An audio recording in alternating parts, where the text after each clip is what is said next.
నమస్కారం ETV news కు స్వాగతం. ముందుగా ముఖ్యాంశాలు. నవ్యాంధ్ర వేదికగా రేపటి నుంచి శాసనసభ సమావేశాలు. అస్త్రశస్త్రాలతో సిద్ధమైన అధికార విపక్షాలు. కీలక బిల్లులు ప్రవేశపెట్టనున్న ప్రభుత్వం.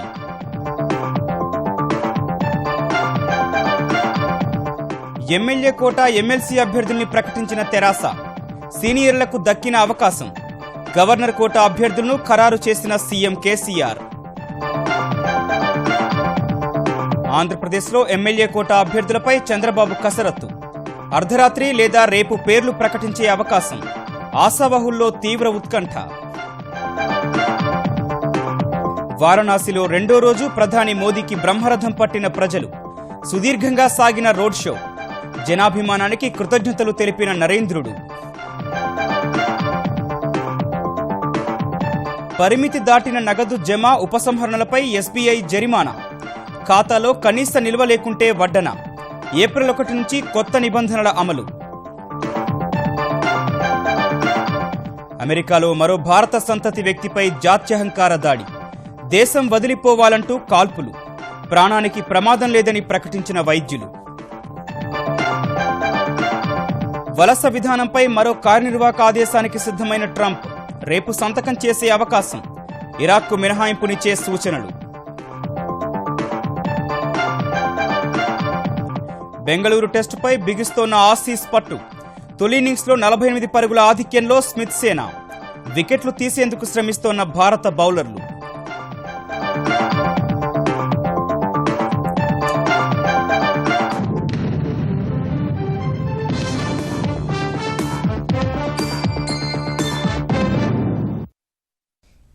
అమరావతి వేదికగా రేపటి నుంచి జరగనున్న ఆంధ్రప్రదేశ్ శాసనసభ సమావేశాలకు సర్వం సిద్ధమైంది. శాసనసభను ఆధునిక సర్వంగా సుందరంగా తీర్చిదిద్దారు. రేపు గవర్నర్ ఉభయ సభలను ఉద్దేశించి ప్రసంగించనున్నారు. ఈ నెల 13న బడ్జెట్ను సభలో ప్రవేశపెట్టనున్నారు.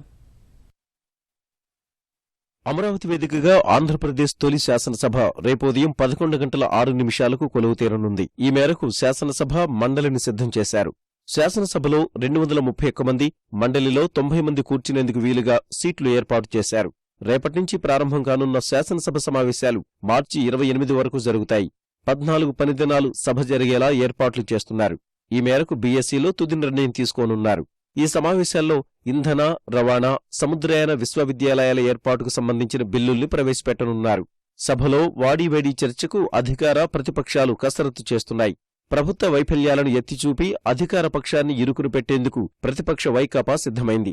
నీటిపారుదల ప్రాజెక్టులు, విద్య, వైద్య రంగాల్లో ప్రభుత్వ చర్యలు, సంక్షేమ పథకాల అమలు, ఫలితాలు వంటి 23 ప్రాధాన్య అంశాలపై ప్రభుత్వము పూర్తి సమాచారంతో సిద్ధమైంది. నవ్యాంధ్రలో ఏర్పాటైన నూతన శాసనసభ నుంచి చట్టాలు చేసే అవకాశం వచ్చినందున ఎమ్మెల్యేలు, ఎమ్మెల్సీలు సమయస్ఫూర్తిగా వ్యవహరించాలని ముఖ్యమంత్రి చంద్రబాబు సూచించారు. ప్రతిపక్షానికి ఓర్పుతో సమాధానం చెప్పాలని తెలిపారు. అధికార, ప్రతిపక్షాలు బాధ్యతగా వ్యవహరించాలని సభాపతి కోడెల శివప్రసాదరావు సూచించారు. ఆంధ్రప్రదేశ్ శాసనసభ ప్రాంగణంలో 5 ఎకరాల స్థలంలో పార్కింగ్ ప్రాంతాన్ని సిద్ధం చేశారు. చుట్టూ 5 ద్వారాలు ఏర్పాటు చేశారు. మొదటి ద్వారం నుంచి మండలి చైర్మన్, శాసనసభాపతి, ముఖ్యమంత్రి వాహనాలు, రెండో ద్వారం నుంచి మంత్రులు, చీఫ్ విప్, ప్రతిపక్ష నేత వాహనాలకు అనుమతిస్తారు. మూడో ద్వారం నుంచి అధికారులు, ప్రసార మాధ్యమాల ప్రతినిధులు, 4వ ద్వారం నుంచి ఎమ్మెల్యేలు, ఎమ్మెల్సీలు, 5వ ద్వారం నుంచి శాసనసభ సిబ్బంది, ఐఏఎస్ అధికారులకు అనుమతిస్తారు. అనుమతి లేకుండా ఏ ఒక్కరూ లోనికి ప్రవేశించకుండా కట్టుదిట్టమైన చర్యలు చేపట్టారు. విజయవాడ, గుంటూరు నుంచి అమరావతికి దారితీసే మార్గాల్లో 5 చెక్పోస్టులు ఏర్పాటు చేశారు. 1200 మంది పోలీసులు, 50 మంది డీఎస్పీలతో పటిష్ట భద్రతా ఏర్పాట్లు చేశారు. అసెంబ్లీ సమావేశాలు అమరావతిలో నిర్వహించుకోవడం అభినందనీయమని గవర్నర్ నరసింహన్ అన్నారు.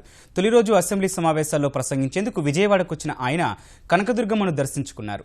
ఇంద్రకీలాద్రికి వచ్చిన గవర్నర్కు ఆలయ ఈవో సూర్యకుమారి ఘన స్వాగతం పలికారు. అమ్మవారి ఆలయంలో ప్రత్యేక పూజలు నిర్వహించిన నరసింహన్ వేద పండితుల ఆశీర్వచనం పొందారు. కనకదుర్గ ఆశీస్సు ఉన్నాయి అమరావతి పైక. అక్కడ ఆ పక్క నుంచి మంగళగిరి నరసింహుడు ఉంది. దాని మధ్యలో మంగళగిరి నరసింహుడు మధ్యలో, కనకదుర్గ మధ్యలో ఇంకేంటి అంతా దేవుడు ఆశీస్సు అన్ని అమరావతి పైకి వస్తుంది. రేపు ఫస్ట్ టైం 2 హౌసెస్ని అడ్రస్ చేస్తాను. అది అసెంబ్లీ బిల్డింగ్ అనేది ఇంత తక్కువ టైంలో ఇంత బాగా ఒక అసెంబ్లీ చేస్తే అది చాలా ఒక గొప్ప సమాచారం. That is something we should feel proud of it. రేపటి నుంచి ప్రారంభమయ్యే శాసనసభ సమావేశాల్లో ప్రతిపక్ష వైకాపా ప్రజా సమస్యలను ప్రభుత్వం దృష్టికి తీసుకొచ్చి వాటి పరిష్కారానికి నిర్మాణాత్మక పాత్ర పోషించాలని ఆంధ్రప్రదేశ్ వ్యవసాయ మంత్రి ప్రత్తిపాటి పుల్లారావు సూచించారు. గుంటూరు జిల్లా చిలకలూరిపేట నియోజకవర్గ పరిధిలో పేదలకు గృహాలు పంపిణీ చేసిన ఆయన బడ్జెట్ ప్రవేశపెట్టిన గంట తర్వాత వ్యవసాయ బడ్జెట్ విడుదల చేస్తామని చెప్పారు. సమావేశాలకు హాజరయ్యే సభ్యులకు రాజధాని ప్రాంత రైతులు భోజన ఏర్పాట్లు చేస్తున్నట్లు ప్రత్తిపాటి తెలిపారు. తెలంగాణ శాసన మండలిలో ఎన్నికలు జరిగే స్థానాలతో పాటు త్వరలో ఖాళీ ఏర్పడే స్థానాలకు తెరాస అభ్యర్థులను ప్రకటించింది. ఎమ్మెల్యే కోటా కింద 3 స్థానాలకు, స్థానిక సంస్థల కోటా కింద 1 స్థానం, ఉపాధ్యాయుల నియోజకవర్గం నుంచి మరో స్థానానికి ఎన్నిక కోసం ఇప్పటికే ఎన్నికల నోటిఫికేషన్ వెలువడింది. ఎమ్మెల్యే కోటా కింద జరిగే ఎన్నికలకు తెరాస అభ్యర్థులుగా ఉల్లోల గంగాధర్ గౌడ్, ఎలిమినేటి కృష్ణారెడ్డి, మైనంపల్లి హనుమంతరావు పేర్లను ముఖ్యమంత్రి కేసీఆర్ ఇవాళ ప్రకటించారు. ఉపాధ్యాయ ఎమ్మెల్సీ కోటా నుంచి జరిగే ఎన్నికకు కాటేపల్లి జనార్దన్ రెడ్డిని తెరాస ఇప్పటికే అభ్యర్థిగా ప్రకటించి ప్రచారంలో దూసుకెళ్తోంది. గవర్నర్ కోటా కింద త్వరలో ఖాళీ కానున్న 2 స్థానాలకు డి రాజేశ్వరరావు, ఫారూక్ హుస్సేన్ పేర్లను ప్రభుత్వం తరపున ప్రతిపాదించాలని కేసీఆర్ నిర్ణయించారు. ఎమ్మెల్యే కోటా, ఎమ్మెల్సీ స్థానాలకు తెరాస అభ్యర్థులు రేపు నామినేషన్లు దాఖలు చేయనున్నారు. ఎమ్మెల్యే కోటా ఎన్నికలకు సంబంధించి ఆంధ్రప్రదేశ్లో జరగనున్న 7 స్థానాలకు అభ్యర్థుల ఎంపికపై తెలుగుదేశం కసరత్తు ముమ్మరం చేసింది. 7 స్థానాల్లో ఎమ్మెల్యేల సంఖ్యను బట్టి తెలుగుదేశానికి 5, వైకాపాకు 2 దక్కనున్నాయి. తెలుగుదేశం తరపున చంద్రబాబు కుమారుడు లోకేష్ పేరు దాదాపు ఖరారైంది. మిగిలిన అభ్యర్థుల పేర్లను ఈ అర్ధరాత్రి లేదా రేపు ఉదయం ప్రకటించే అవకాశం ఉంది. కృష్ణా జిల్లా నుంచి బచ్చుల అర్జునుడు, గుంటూరు జిల్లా నుంచి పుష్పరాజు, ప్రకాశం నుంచి కరణం బలరాం పేర్లు వినిపిస్తున్నాయి. గొట్టిపాటి రామకృష్ణ, దాసరి రాజా మాస్టర్, చందు సాంబశివరావులు రేసులో ఉన్నారు. ఓ మహిళకు అవకాశం ఇవ్వాలని భావిస్తుండగా శ్రీకాకుళం జిల్లా నుంచి ప్రతిభాభారతి, సత్యవేడు మాజీ ఎమ్మెల్యే హేమలత, చిత్తూరు నుంచి మాజీ ఎమ్మెల్యే లలిత కుమారి, కర్నూలు జిల్లాకు చెందిన మసాలా పద్మజ పోటీలో ఉన్నారు. విజయనగరం నుంచి తెలుగు మహిళా అధ్యక్షురాలు శోభా హైమావతి, బీసీ చేనేత మహిళగా అవకాశం కోసం ప్రకాశం జిల్లా నుంచి పోతుల సునీత ఎదురుచూస్తున్నారు. మొత్తం 5 అభ్యర్థులనే పోటీ పెడతారా లేదా 6 అభ్యర్థిని కూడా నిలబెడతారా అనేది వేచి చూడాల్సి ఉంది. హైదరాబాద్ సోమాజిగూడలో రాజ్భవన్ సిబ్బంది కోసం నిర్మించిన నూతన గృహ సముదాయాన్ని గవర్నర్ నరసింహన్, ముఖ్యమంత్రి కేసీఆర్ ప్రారంభించారు. ముందు హోమంలో పాల్గొన్న నరసింహన్, కేసీఆర్ అనంతరం సమృద్ధి పేరుతో నిర్మించిన కొత్త గృహాలను ప్రారంభించారు. ఆ తర్వాత వాటిని పరిశీలించారు. రాజ్భవన్లో శిథిలావస్థకు చేరిన గృహాల స్థానంలో 97.50 కోట్ల రూపాయలతో నూతనంగా గృహ సముదాయాన్ని నిర్మించారు. 185 మంది ఉద్యోగులకు వాటిని కేటాయించనున్నారు. గృహాలతో పాటు కమ్యూనిటీ హాల్, సెక్యూరిటీ బ్యారెక్ను కూడా నిర్మించారు. ప్రస్తుతం ఈ భవన సముదాయానికి ఎదురుగా నిర్మిస్తోన్న పాఠశాలలో 500 మంది విద్యార్థులు చదువుకునే అవకాశం ఉంది.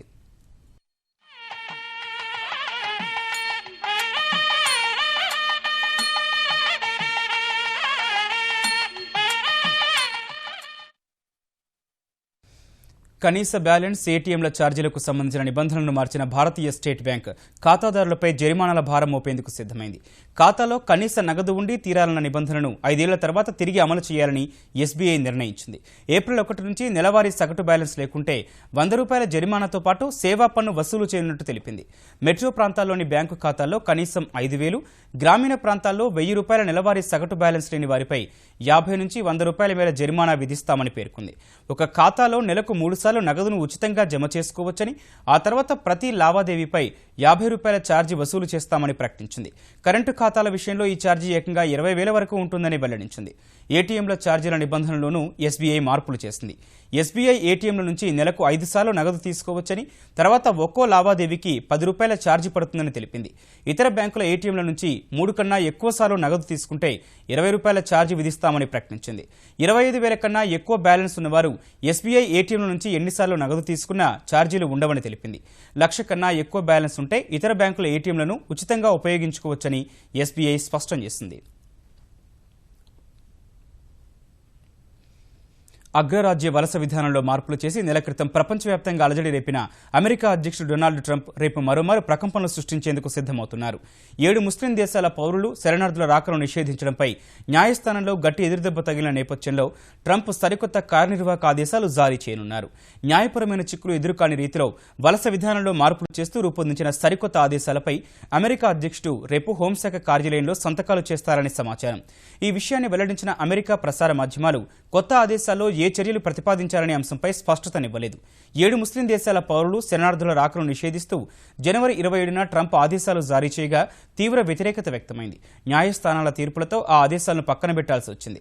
రేపు కొత్త ఆదేశాలు జారీ చేయనున్న ట్రంప్ నిషేధం విధించే ముస్లిం దేశాల జాబితా నుంచి ఇరాక్ను తప్పించే అవకాశం ఉంది. అమెరికాలో భారత సంతతి ప్రజలపై జాత్యహంకార దాడులు కలకలం సృష్టిస్తున్నాయి. తెలుగు ఇంజనీర్ కూచిబొట్ల శ్రీనివాస్, వ్యాపారి హర్నిష్ పటేల్ హత్యలు మిగిల్చిన విషాదం నుంచి తేరుకోకముందే మరో దాడి జరిగింది.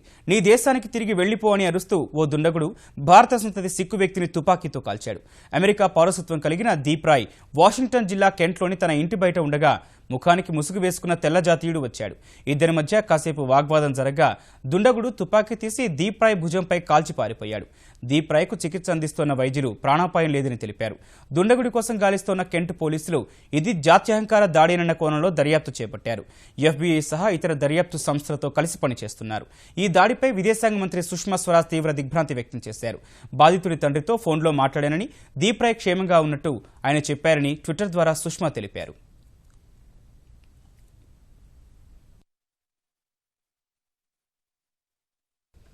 దేశంలోని ప్రతి ఒక్కరి అభివృద్ధి గురించి భారతీయ జనతా పార్టీ ఆలోచిస్తుందని ప్రధాని నరేంద్ర మోదీ పేర్కొన్నారు.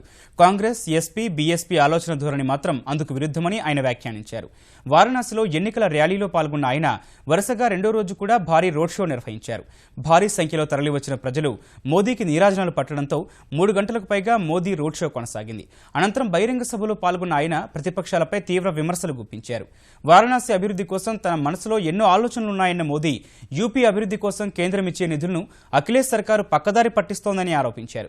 ఈ ఎన్నికల్లో ప్రజలకు చేటు చేసిన పార్టీలకు ఓటుతో బుద్ధి చెప్పి యూపీ వికాసం కోసం పనిచేసే భాజపాకు పట్టం కట్టాలని ప్రధాని పిలుపునిచ్చారు. हम लोगों का मंत्र है सबका साथ, लेकिन सपा हो, बसपा हो, कांग्रेस हो, उन्होंने जो राजनीति का कल्चर पैदा किया है, परंपरा पैदा की है, उनकी रगों में यही विचार दौड़ता है कि कुछ का साथ, कुछ का विकास, कुछ ही लोगों का साथ लेना, चुनाव जीतने के लिए जो जमेला काम आता है उतना ही संभालना, बाकी लोगों का जो होगा तो होगा, परवाह नहीं करना। लोकतंत्र में सबका साथ, सबका विकास दोनों अनिवार्य होते हैं। अगर साथ नहीं है तो भी नहीं चलता है, विकास में भेदभाव है तो भी नहीं चलता है। చిట్ ఫండ్లపై జీఎస్టీ విధిస్తే ప్రజల పొదుపు చర్యలను బలహీనపరిచినట్లే అవుతుందని హైదరాబాద్లో జరిగిన all India chit funds association సర్వసభ్య సమావేశం అభిప్రాయపడింది. ప్రజలు చేసుకునే పొదుపుపై పన్ను వేసే ప్రతిపాదన విరమించుకోవాలని కేంద్ర ప్రభుత్వానికి విజ్ఞప్తి చేసింది. జీఎస్టీ, వినియోగదారుల ప్రయోజనాలపై చర్చించిన all India chit funds association సభ్యులు నమోదైన చిట్ ఫండ్లే సురక్షితమని ప్రజలకు సూచించారు.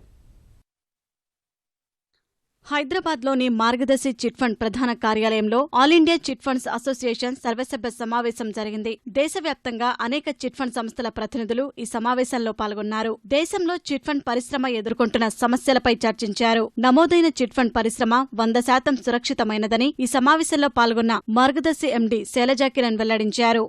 Registered chit fund industry 100% secure industry.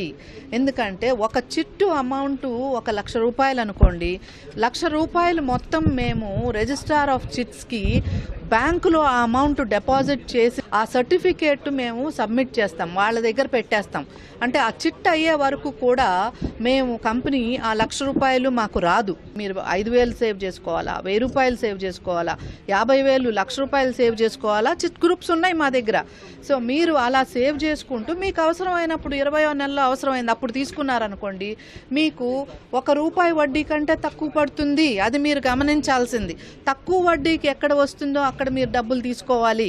నెలవారీ మీరు ప్లానింగ్ చేయకపోవటం మూలాన ఏమవుతుంది, మీకు అవసరమైనప్పుడు మీరు ₹3 వడ్డీకి, ₹5 వడ్డీకి, ₹10 వడ్డీకి ఎందుకు తీసుకుంటున్నారు? ఎందుకు అంతంత బర్డెన్ మీరు పడుతున్నారు? నాకు చాలా బాధగా ఉంటుంది. చిట్ ఫండ్ రంగంపై జీఎస్టీ పన్ను వేయాలనే ఆలోచనను విరమించుకోవాలని ఈ సమావేశంలో పాల్గొన్న చిట్ ఫండ్ సంస్థల ప్రతినిధులు ప్రభుత్వాన్ని కోరారు. మధ్యతరగతి, చిన్న తరగతి వాళ్ళు, ఈవెన్ రిచ్ పీపుల్ అందరూ కూడా చిట్ ఫండ్స్ లో ఉన్నారు. సో సేవింగ్స్ కి మీరు ట్యాక్స్ వేయటం ఏంటి అని అడుగుతున్నాం. మేము జిఎస్టీ వద్దని చెప్తున్నాం. దయచేసి మా ప్రార్థన గవర్నమెంట్కి ఏంటంటే, దయచేసి సేవింగ్ మెంబర్స్ని మీరు బర్డన్ చేయొద్దు, వాళ్ళకి భారాన్ని పెంచొద్దు. సేవింగ్ మెంబర్స్కి మీరు ట్యాక్స్ వేయకపోతే ఖచ్చితంగా ఇంకా చిట్ ఫండ్ ఇండస్ట్రీ సర్వైవ్ అవుతుంది, లేకపోతే అన్రిజిస్టర్డ్ ఇండస్ట్రీ సర్వైవ్ అవుతుంది. పాన్జీ స్కీమ్స్ ఇంకా పెరుగుతాయి, ఈ భారీగా వడ్డీ కలెక్ట్ చేసే వ్యాపారస్తులు ఇంకా పెరుగుతారు. ప్రస్తుత పరిస్థితుల్లో చిట్ ఫండ్ పరిశ్రమ పరిరక్షణ, చిట్ ఫండ్ సభ్యులకు మరింత భద్రత, వినియోగదారుల ప్రయోజనాల పరిరక్షణపై సమావేశంలో చర్చించారు. ఈ రోజు మీటింగ్ లో ముఖ్యంగా మేమేంటంటే జిఎస్టీ గురించి చర్చించడానికి రావడం జరిగింది. ఈ చిట్ ఫండ్ లో ఉన్నటువంటి సాధక బాధకాలు కూడా ఏ విధంగా మనం మెంబర్స్ ఎన్నుకోవాలి, ఏ విధంగా ఇంకా వాళ్లకు మేలైన సేవ చేయాలనే ఉద్దేశం కూడా డిస్కస్ చేసుకోవడం జరిగింది. గ్రూప్ 2 స్క్రీనింగ్ టెస్టు ఫలితాలు మరో 20 రోజుల్లో విడుదల చేస్తామని Andhra Pradesh public service commission chairman Uday Bhaskar తెలిపారు. మెయిన్ పరీక్షలు మే 20-21 తేదీలోనే నిర్వహిస్తామన్న ఆయన మెరిట్ ప్రకారమే నియామకాలుంటాయని స్పష్టం చేశారు. గుంటూరు జిల్లా వేమూరు మండలం వెల్లబాడులో ఓ ప్రైవేటు కార్యక్రమంలో పాల్గొన్న ఆయన 6 నెలల్లో 4275 పోస్టుల భర్తీకి 32 నోటిఫికేషన్లు విడుదల చేశామని వెల్లడించారు. మేము రేపెట్టే రెండో టెస్ట్ లో సీసీ కెమెరాస్, అట్లాగే biometric attendance, main exam computer based exam కూడా. సింగిల్ కనుక ఒకే అంచెలో కనుక పెడితే అందరికి 6,57,000 మందికి కంప్యూటర్ విధానంలో పెట్టడం ఇబ్బందికరమైన విషయం కాబట్టి మేము ఈ 2 అంచెల విధానాన్ని పాటించడం జరుగుతుంది. ఇది భవిష్యత్తులో జరిగే పరీక్షలన్నింటిలో కూడా తప్పు రాస్తే దానికి 1/3 మార్కును మేము డిడక్ట్ చేయడం జరుగుతుంది. నిజమైన ప్రతిభ ఎవరిలో ఉందో వాళ్లే ఈ గవర్నమెంట్ ఉద్యోగాలకి సెలెక్ట్ అవుతారని చెప్పి మేము భావిస్తున్నాం. జాతీయ బ్యాంకులతో సమానంగా ఆధునిక సౌకర్యాలతో జిల్లా సహకార కేంద్ర బ్యాంకులు సేవలందిస్తున్నాయని తెలంగాణ నీటిపారుదల శాఖ మంత్రి హరీష్ రావు ప్రశంసించారు. ఎంపీ ప్రభాకర్ రెడ్డితో కలిసి సంగారెడ్డి జిల్లా ఇస్నాపూర్లో డీసీసీ బ్యాంకును ప్రారంభించిన ఆయన ఈ ఏడాది నాబార్డు, డీసీసీ బ్యాంకుల సహాయంతో జిల్లాలో రైతులకు 100 కోట్లతో పాడి పశువులు అందిస్తామని చెప్పారు. బ్యాంకులన్నీ కూడా నేషనలైజ్డ్ బ్యాంకులతో సమానంగా ఏటీఎం సౌకర్యంతో, ఆన్లైన్ బ్యాంకింగ్ సౌకర్యంతో డీసీసీబీ బ్యాంకులు విస్తరించడం అనేటువంటి చాలా సంతోషం. రైతులకు రుణాలు ఇచ్చే విషయంలో కూడా ఈరోజు ప్రభుత్వం పెద్ద ఎత్తున డీసీబీ బ్యాంకులను కూడా ప్రోత్సహిస్తా ఉంది.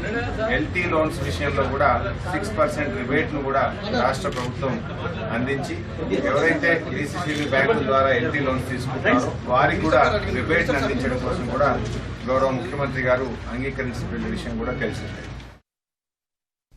ఆంధ్రులందరూ ఆంధ్రప్రదేశ్ విభజన గురించి మరిచిపోయి రాష్ట్ర అభివృద్ధిపై దృష్టి సారించాలని కేంద్ర పట్టణాభివృద్ధి శాఖ మంత్రి వెంకయ్య నాయుడు సూచించారు.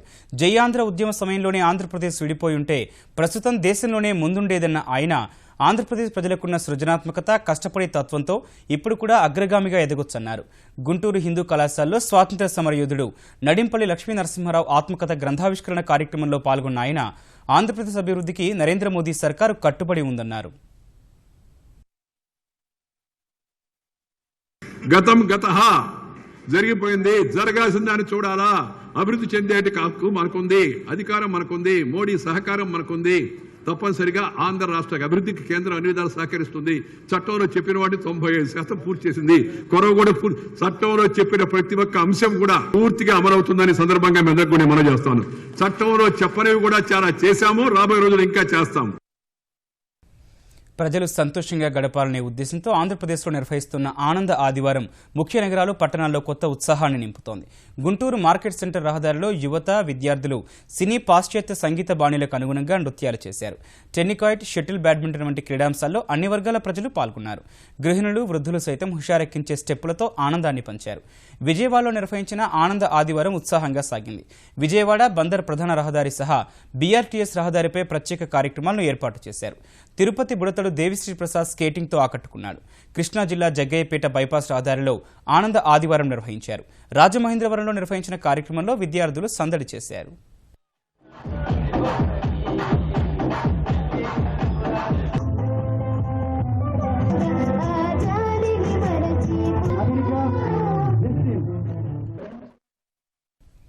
అంతర్జాతీయ మహిళా దినోత్సవం సందర్భంగా హైదరాబాద్లో అతివలకు మద్దతుగా వేర్వేరు కార్యక్రమాలు ఉత్సాహంగా సాగాయి. మాసప్ ట్యాంక్లోని నెహ్రూ పార్క్లో హైదరాబాద్లోని US consulate general, icon art gallery సంయుక్తంగా my body my city my space పేరిట సదస్సు నిర్వహించారు. తర్వాత నెహ్రూ పార్క్ నుంచి నిర్వహించిన 2 కిలోమీటర్ల నడకలో యువతులు మహిళలు ఉత్సాహంగా పాల్గొన్నారు. నెక్లెస్ రోడ్లోని పీపుల్స్ ప్లాజాలో నేరరహిత హైదరాబాద్ను కాంక్షిస్తూ షీ టీమ్స్ ఏర్పాటు చేసిన 5K రన్ను she teams in-charge Swati Lakra, సినీ నటులు అక్కినేని అమల, తాప్సీతో కలిసి తెలంగాణ డీజీపీ ప్రారంభించారు. హైదరాబాద్ లాల్ బహదూర్ స్టేడియంలో 2500 మందికి పైగా నృత్యకారులు మరాఠా సాంప్రదాయ లావణి నృత్యాన్ని 10 నిమిషాల పాటు ప్రదర్శించి Guinness book of world record యత్నం చేశారు. అంతర్జాతీయ మహిళా దినోత్సవం సందర్భంగా Neelima dance academy, Tanush dance academy సంయుక్తంగా నిర్వహించిన ఈ కార్యక్రమంలో నగరంలోని వివిధ పాఠశాలలకు చెందిన విద్యార్థులు పాల్గొన్నారు. బాజీరావు మస్తానే చిత్రంలోని 2 పాటలకు నృత్యం చేసి అలరించారు. నృత్యాన్ని పరిశీలించేందుకు Guinness book of world record తరపున జయంత్ రెడ్డి పరిశీలకుడిగా వచ్చారు. వరల్డ్ రికార్డు కోసం నృత్యాన్ని చిత్రీకరించిన నిర్వాహకులు గిన్నిస్ బుక్ సంస్థకు పంపనున్నారు. మరో 4-5 రోజుల్లో అధికారికంగా రికార్డును ప్రకటించే అవకాశం ఉంది.